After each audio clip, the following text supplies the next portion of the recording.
반갑습니다. 오늘은 9월 17일 목요일입니다. 오늘 본 말씀은 창세기 46장 1절부터 27절까지의 말씀입니다.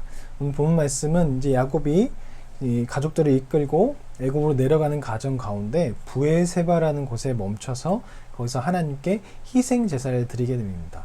그런데 이 브에세바라는 곳이 어느 곳이냐면 바로 할아버지 야곱의 할아버지 아브라함이 하나님께 제단을 쌓고 제사를 지냈던 곳이고, 또한 야곱의 아버지 이삭도 하나님께 제단을 쌓고 제사를 지냈던 곳이 바로 브에세바입니다. 그리고 지금 이제 그의 자손인 야곱이 하나님 앞에 제단을 쌓고 제사를 드리는 그 장면이 나온 것이죠. 그래서 야곱은 아버지 하나님, 할아버지 하나님, 조상의 하나님께 제사를 지내며 자신의 마음을 드리게 되는데요. 여기서 제사가 희생 제사가 드려집니다.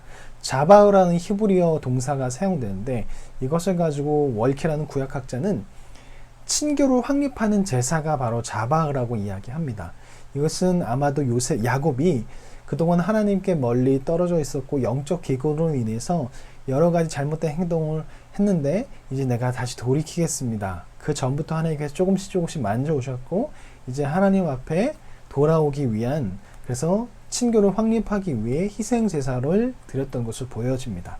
그리고 또 야곱이 여기서 제사를 드렸던 이유는 야곱이 이제 나이가 많이 들었고 그러다 보니까 무언가 새로운 것을 맞닥뜨린다는 거 참 쉽지 않고 두려웠을 것입니다. 그래서 이전에 에서를 만나기 전에 그 두려움을 가지고 하나님 앞에 나아갔던 것처럼 야곱은 다시 한번 그 두려움, 새로운 환경을 가게 되는 그 두려움을 하나님께 맡기며 다시 한번 하나님께 예배를 드리고 제사를 드리는 장면이 나오게 되는 것이죠.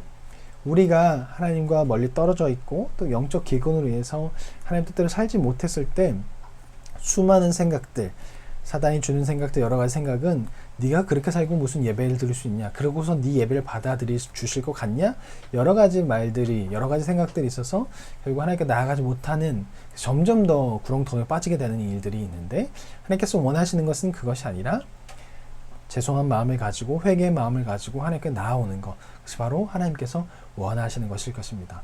우리가 영적 기근이 있다면 더욱더 우리는 그 죄송한 마음을 가지고 하나님 앞에 나아오는 것, 또 나오는 훈련을 시작해야 할 것입니다. 그런 훈련을 할 때, 나오는 것을 하나씩 할 때 하나님께서 만나 주실 것입니다. 오늘 야곱이 그렇게 희생제사를 드릴 때 하나님께서 찾아오셔서 만나 주셨습니다. 2번이나 이름을 불러주면서 야곱아 두려워하지 말라. 내가 너를 안전하게 가게 할 것이고 또한 너를 후손을 통해서 다시 가나안 땅으로 올라오게 할 것이다 라고 하나님께서 야곱에게 만나 주십니다. 하나님은 그런 분이십니다. 우리가 아무리 멀리 떠났다 하더라도 다시 회개의 마음을 가지고 하나님께 찾아오면 하나님께서는 우리에게 찾아오셔서 위로해 주시고 말씀해 주시고 사랑을 부어 주십니다. 그리고 그 전에 항상 매일매일 우리 주변에서 우리의 이름을 부르신 분이 하나님이라는 것이죠. 그리고 또한 여기서 우리가 주의 깊게 봐야 하는 것은 야곱이 갔다가 거기서 정착하는 것이 아니라 야곱이 갔다가 다시 가나안 땅으로 올라온다는 거예요. 그것을 하나님께서 말씀하신다는 것은 무엇을 말하냐면, 지금 애굽을 가면 이제 애굽 땅에서 요셉이 이미 귀족이 되었기 때문에 귀족의 삶을 살게 되겠지만 그 땅이 너희가 정착할 땅이 아니라는 거예요. 너희는 그곳에 잠시 살다가 다시 가나안 땅에 와서 그 땅에서 살 거라는 것이죠. 즉 야곱과 야곱의 가문들, 즉 이스라엘 사람들은 그곳에서 거류민, 즉 나그네의 삶을 살다가 다시 돌아와야 한다는 거예요. 그 애굽의 땅은 나그네의 삶을 살아가야 할 땅이지 그곳에서 거주할 땅은 아니라는 거예요. 우리가 오늘날 믿는 사람들의 거주할 땅은 하나님의 나라입니다. 이 세상은 잠깐 우리가 머물다 갈 나그네 삶을 살아갈 땅이 바로 이 땅이라는 것이죠. 이것을 인정하는 사람만이 이 땅에서 욕심을 버리고 하나님의 백성답게 살아갈 수 있습니다. 그런데 많은 사람들이 믿음이 좋다라고 말하고 믿는 사람이라고 말하고 예수님을 믿는다고 말하지만, 그런 많은 사람들이 이 땅을 거주지로 삼고 마치 하나님 나라는 그냥 나그네, 그냥 생각하지 않는 그런 삶을 살아가는데요. 진짜 믿는 사람이라면, 진짜 믿음이 좋은 사람이라면 이 땅에서는 나그네로서의 삶을 살아가고, 그래서 욕심을 비우고 내려놓을 수 있는 것, 그리고 진짜 욕심 부려할 것은 바로 하나님의 나라, 천국을 욕심 부리는 삶, 그 사람이 진짜 예수 믿는 사람이 아닐까 생각합니다. 그리스도인, 이 땅에서 나그네, 그리고 하나님 나라가 나의 본국인 것을 기억하며 살아가야 할 것입니다. 그리고 난 후에 이제 야곱과 요셉이 만날 거라고 기대가 되는데 갑자기 야곱의 후손들이 나옵니다. 애굽에 들어가게 될 이스라엘 자손들이 나오게 돼요. 여기서 야곱의 이름과 이스라엘 이름이 번갈아 가면서 사용이 되는데요. 야곱은 야복 강가에서 하나님의 그 천사로부터 이스라엘이라는 이름을 받게 되잖아요.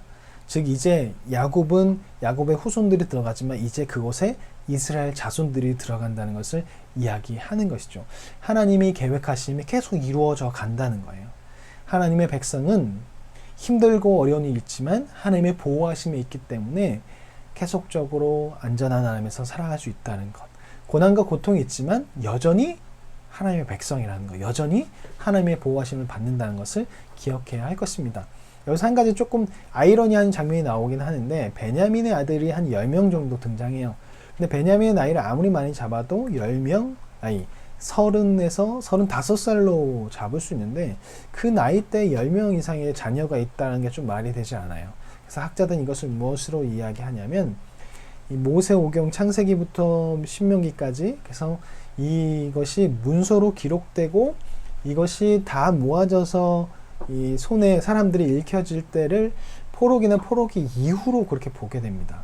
그래서 아마 이때 모여지게 되면서 이미 베냐민의 자식이 누구인지 알고 있었던 학자들이 거기다 이게 적은 것이 아닐까라고 그렇게 해서 전해진 것이 아닐까라고 그렇게 이야기하기도 합니다. 물론 이 사실이 우리 믿음 생활하는데 그렇게 중요하진 않지만 성경을 읽을 때 이건 왜 이렇지 할 때 도움이 될 수 있을 거라고 생각합니다.